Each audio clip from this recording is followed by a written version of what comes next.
Hi, everyone, and welcome to Citizen Digital, an ITIF web series where I speak with experts in the United States and around the world to explore how digital technology can improve citizen and customer experience. My name is Eric Egan. I'm the Policy Fellow for Digital Government at ITIF. And with me today is Ashley Laymon, Chief Experience Officer for Maryland's Department of Information Technology. Ashley, thanks for joining today. Oh, thank you so much for having me. I'm so excited to be here. So I thought before we jump into a broader conversation with some of the questions I have, maybe just share a little bit about yourself, kind of your background and how you found yourself in the role of a CXO at Maryland. Sure. Actually, I sort of lucked into IT in general. My undergrad's actually in elementary education.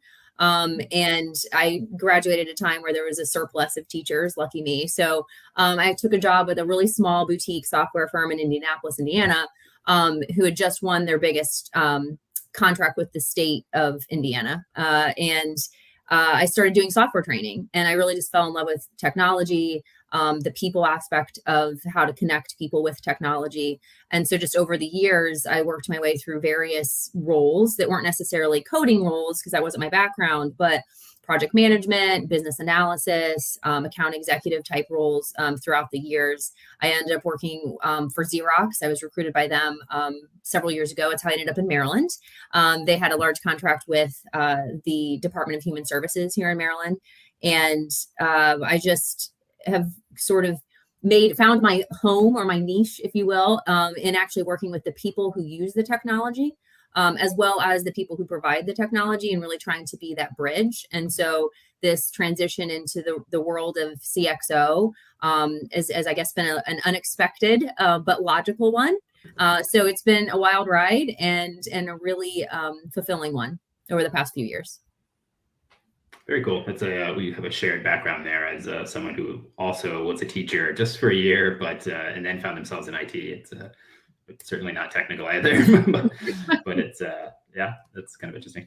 So I mean, particularly given your title and your role, I was wondering if you could kind of share what you think customer experience is from your point of view, and how you think in particular kind of digital technology plays a part of customer experience, and keeping in mind that the customer can kind of mean a lot of different things, within government services. So yeah. Absolutely. Actually, I'll pull from some of my experience as a first grade teacher. One of the things you do when you're teaching first grade is you're teaching kids how to write and how to understand things when they read. And one of those concepts is that like who, what, where, when, why, how, like understanding that so that you can have comprehension, but also being clear when you write. And I kind of want to pull on that here because I think when you really want to define what customer experience is, you have to first start with defining who the customers are, right? And it can mean various things at different times. The Department of Information Technology at the state of Maryland, our direct customers are really the other agencies, right? We play a supporting role in the ecosystem of the state where we're providing IT solutions to those agencies so that they then can provide a good customer experience to the citizens of Maryland. So, the citizens of Maryland are effectively the Department of IT's customer. Mm-hmm. I would also consider, though, that DoIT has internal customers. So, there's various operational teams, cybersecurity. You have all your normal administrative functions that need IT as well, like HR and finance. And so even internal to our own agency, we need to listen to those stakeholders as well. So first, defining who your customers are, because you can't really provide solutions until you understand the universe that you're trying to address. But then next, even before you get to the experience, I think that you've got to also talk about, well, for those individual customers, what are the missions and objectives and the pain points that they're experiencing in their day-to-day, tactical implementation of their own services.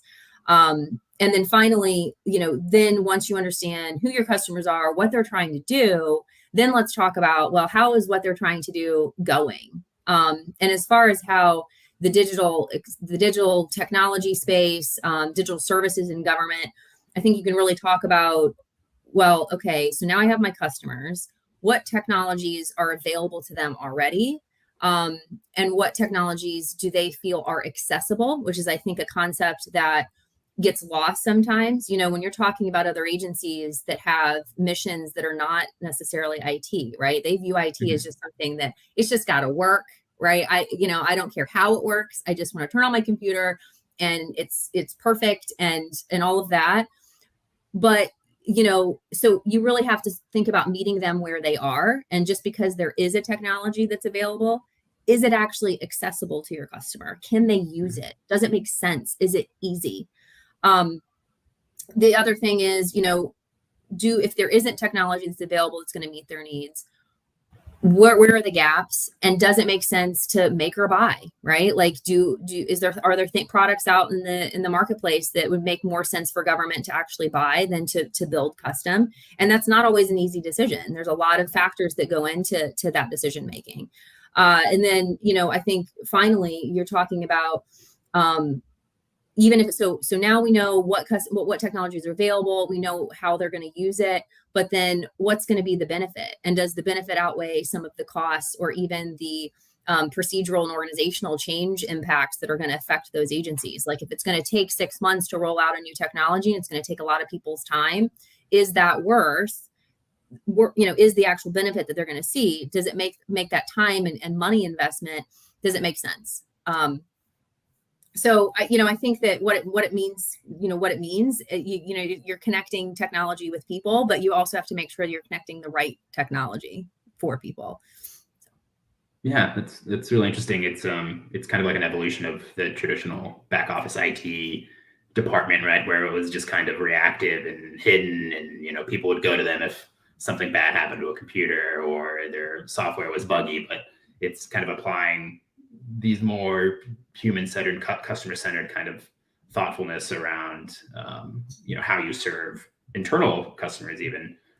As you said, there's a step away from what we would consider residents or kind of the people who actually use program services and whatnot. But it's interesting too. It kind of leads to my next question, which is, and maybe this has changed. You had maybe some perspective of what you thought the CXO role would be for you. Maybe it was something else. You may be aware that it's a role that's gaining traction across governments, different levels as well, state, local, federal. So I'm curious if you could kind of share, maybe what you thought it would be like, but also thinking about kind of like your day to day, maybe even in comparison to some other CXOs who might be more traditionally focused on like a citizen customer, and kind of comparing that, or is that something that you, or maybe another way to phrase it too is, do you think CXOs could kind of exist within, as you operate within kind of the IT, do you think a CXO could exist kind of a counterpart in like a program delivery, like on another agency that's focused on program delivery, where it's like you have kind of two CXOs working together? This is a long and windy question, but part of it's like just kind of what's your day to day as a CXO, and how has that kind of changed or evolved? And yeah. So when I was recruited by the Department of IT to sort of build this, and it didn't start out as a customer experience office. It was really, hey, we're a service provider, and we provide services to over 100 units of state government. And there's problems, right? IT is mechanical, like things break. Your customers, they know that they need something, but they don't exactly know what they need. You have to have that human interaction to actually talk to the customers and figure out what they need. And so the idea was, let's bring in a group of people who have a technology background, but also have experience in actually working with customers. This is not the back IT staff that doesn't want to talk to anybody, right? They just leave me alone and let me code. These are people that really want to have conversations all day. When people ask me, like, how do I recruit for people? I'm like, well, first thing, you got to have the gift of gab, because all I do is sit on the phone all day. So that was the original idea. And then what happened, it really organically evolved, and it was really pretty exciting that nobody knew, since it was such a new concept, like nobody really understood at the state, like, okay, so you're telling me I can call the Department of IT and I have a dedicated person that every time I call them, I can talk to the same person. So I don't actually have to re-explain what my problem is. Like when you call a service desk, you might get whoever, right? Whoever picked up the phone that day. But I have this person, like almost like an account executive in the private sector, that I can talk to, who understands my agency, and I can help get problems solved. I can get new services. I can change existing services. I can, maybe strategize on a new project, IT project that I want. And it was a brand new concept, and it took off like wildfire. I mean, the email volume that we were getting, the phone calls that we were getting, it was unmanageable. And we had no real way to like triage all of these requests because there were only a few of us. And then there's this big IT organization in the back end. So the first thing we really had to do, which really really laid the foundation of the CX, the customer experience office proper, was we developed an intake process. So even though these, we actually call them portfolio officers, but it's kind of a unique term to Maryland. But these account executives, right? We would talk to these agencies, and then we would run around and go try to figure out where inside our operations we needed to go to get them help. Instead, we was like, all right, let's use our tools, right? Let's get ServiceNow, but any ticketing platform, would work here. But like, let's get these requests documented, and then let's have a meeting with the entire executive team, and let's look at all of these requests, which did a lot for our agency because first of all, it allowed our executive team to understand the demand and the trends that were coming in, like where we never saw that before. It was just one agency asking for something, and you really weren't able to track that, okay, well, agency X asked for the same thing that agency Y asked for 6 months ago. And then now agency Z's asked for it again. I mean, maybe we need a statewide solution for this because there's obviously a large demand. Same thing with like escalations. Before, if they were just isolated, oh, we're having a problem with our VoIP platform. Well, if you start seeing and you're starting to track through this ticketing mechanism, you're starting to see like, okay, we've had 20 problems with our VoIP platform in the last month. Like there's some sort of issue there. So that organic growth and I guess collaboration that brought not just the customers complaining or they want things, and really brought that into operations and had them actually have some ownership in front of the executive team, I think is what really elevated the importance of having like the voice of the customer be heard on a wider scale.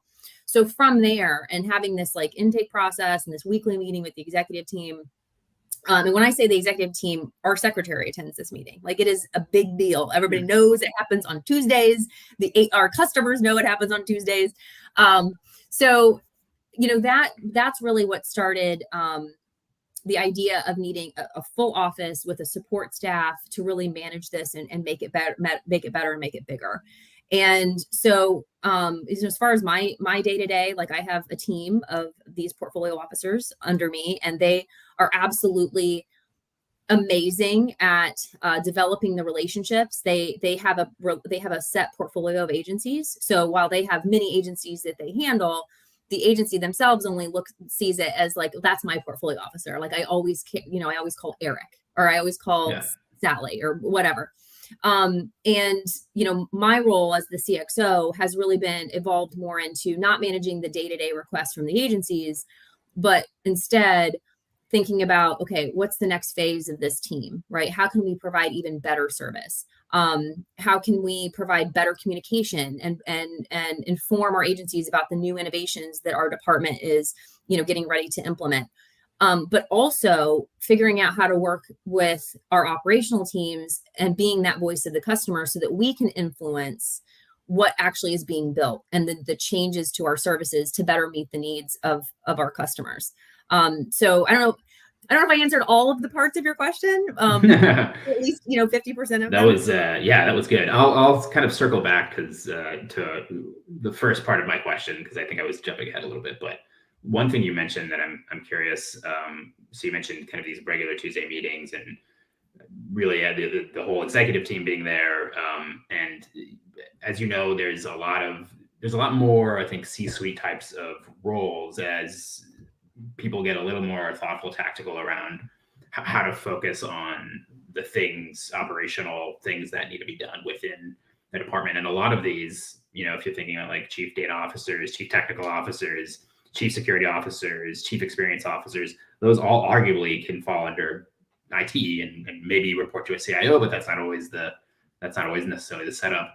I'm curious, is in kind of a twofold question, circling back to I think where I was going earlier, which is, how do you within the IT department, how do you kind of manage those relationships with other executives? How do you manage your own priorities and kind of understand the department's overall mission? But then taking it another level higher, how do you kind of manage that interaction across, with the secretary, but then across other departments? Is there a lot of cooks in the kitchen, or is it something that people kind of understand their lane, but also know how to collaborate? Just any kind of insight or thoughts on that? I will say that when this concept was introduced, these people that were coming in now and sort of poking around operations, and now all of a sudden, like, we're like, well, the agencies are upset, so we need to know what's going on. It was not overly well received within operations at the beginning, right? Nobody wanted to open the kimono. And it took a long time to build that trust between our customers loved it. The internal teams that do it really wanted us to mind our own business. And it took a long time, I would say probably at least 6 months, before anybody really wanted to answer our phone calls. But what happened over time, and this is what I would give advice to anyone who is thinking about setting up a practice like this, it will take time. But what will happen if you let it evolve, what the operations teams and even the executive team, because sometimes we're a little critical of what's going on, right? As the voice of the customer, sometimes we have to deliver bad news and say, look, this stuff's not working and we need to fix it. But over time, what I think the teams realize is, and start to rely upon, is that we become proactive in preventing the really bad escalations, right? Like, we are ingrained with our customers, we're hearing the feedback. And so we're starting to hear those rumblings, right, before they blow up and they fester and it becomes like really unhappy faces, right? Like, we're getting like the emoji with just like the straight across line face, like not the so that's one thing that I am confident that if you would talk to our operational leadership, the CTOs of the world, right? They're going to say, you know what, the portfolio office, the CXO, like, they're helping us get in front of potential problems a lot better than we were able to do 3 and 4 years ago.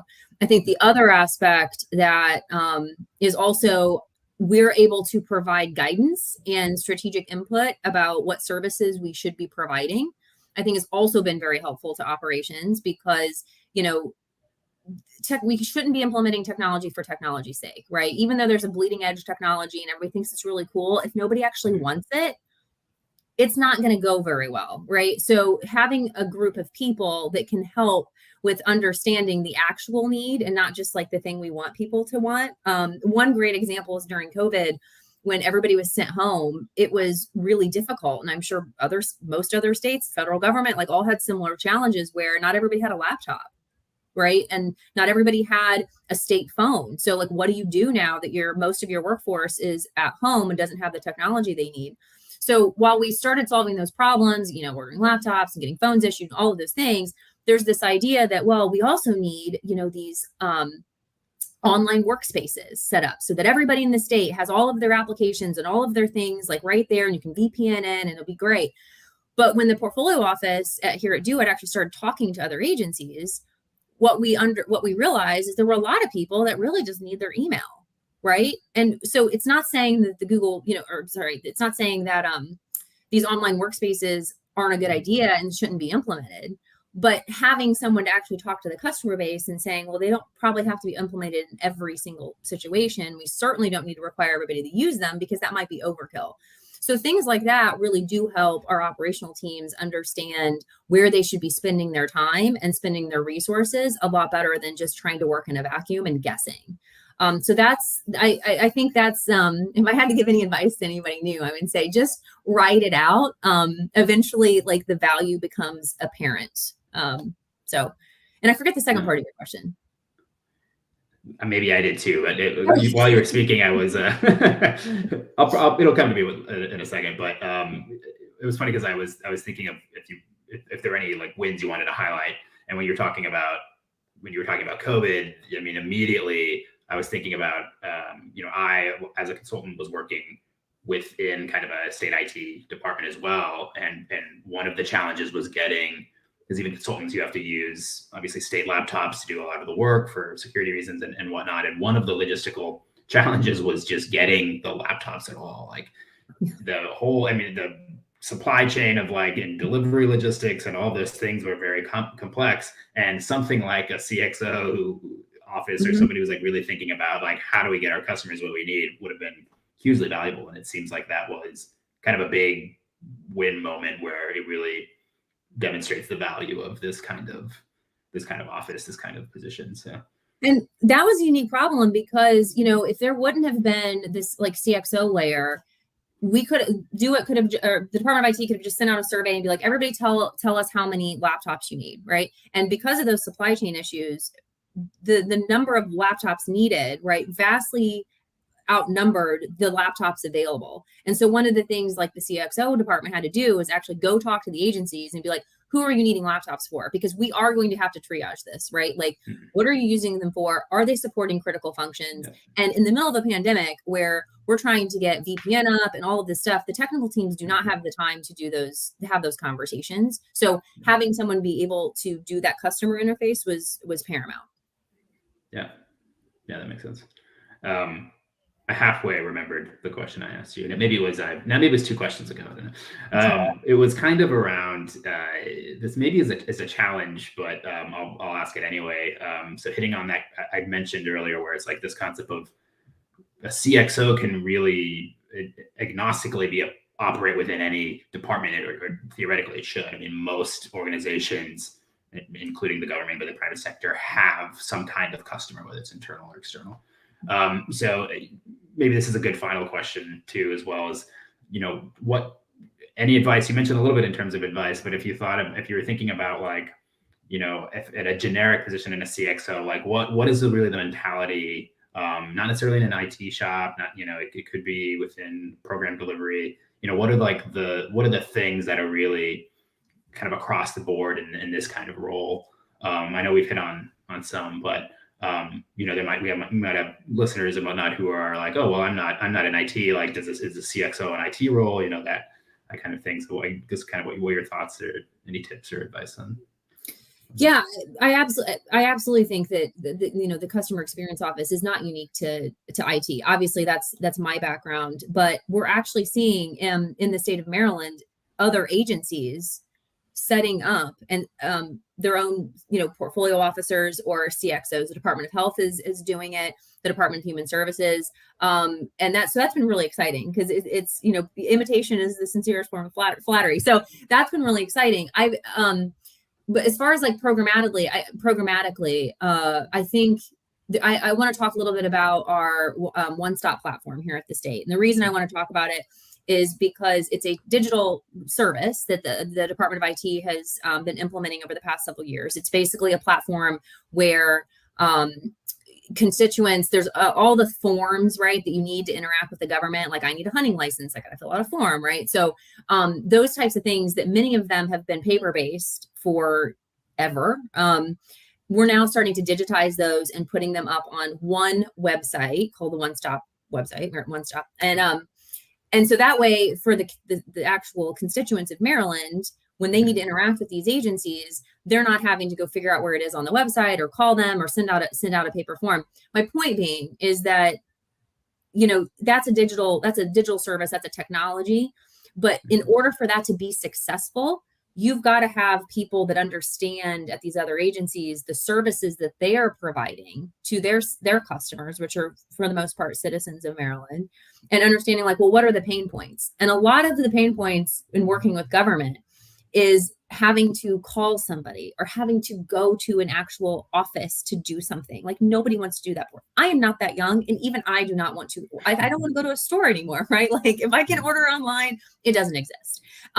So I think that's a technology example that applies to I think every program, because people don't want to do things in person. But conceptually, any agency that's delivering any mission to a customer base, right, they need to start thinking about, how can I make this easier, whether it's with technology or not. And I do also, I guess maybe my final point is, even though I'm a technologist and, I absolutely believe in automation where automation makes sense, part of that customer experience office like role also needs to be talking about what doesn't need to be automated, right? Mhm. Like automating everything is not the answer, because I'm the customer experience office at Do It is a prime example. Sometimes people do want to talk to a human, right? How many times have you called like your bank's IVR and like they want to take you through this thing? I mean, I don't know about you, but me, I'm like zero, zero, zero. That's right. Like, I just want to talk to a person. So, I think having that human interaction and just having like a friendly voice to talk to is really a lot of what the customer experience office should be doing, right? Just listening. So, Yeah. No, that's a really good ending. I think, especially because you kind of hit on what my own kind of thoughts around service design, and it really being more about that, which applies to IT. It also applies to, like, if you're thinking about a physical office and how you organize that appropriately. So it's becoming more and more, I think, human-centered design, right? You can use that. It's not just for technology. It's really just being thoughtful around the customer experience and designing services that facilitate and support those customers. And it sounds like you're doing that from an IT point of view, but like we said, it's really applicable across the board.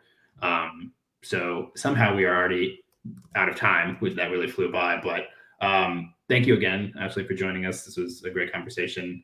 And for those watching, please stay tuned for more of these episodes of Citizen Digital.